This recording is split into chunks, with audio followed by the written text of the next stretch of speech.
queríamos.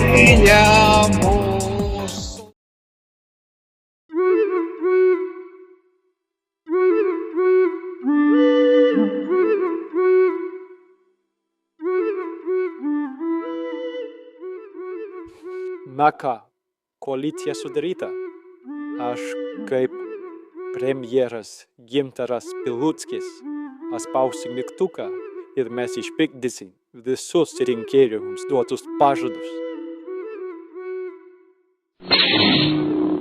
Kur Vilija, gelbėkit.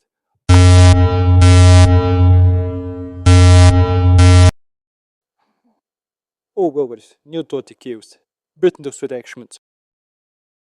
Aš pasakysiu, kas kaltas. Dėl visko kalti konservatoriai. Ramiau Žirmėjau Stigmataitį, mes tuo viską išsiaiškinsim.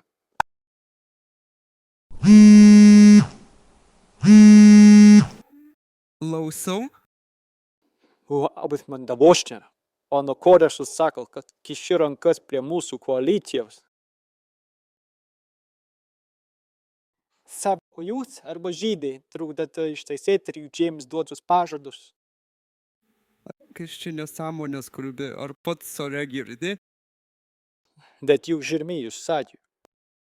Gintarai, kas neišeina.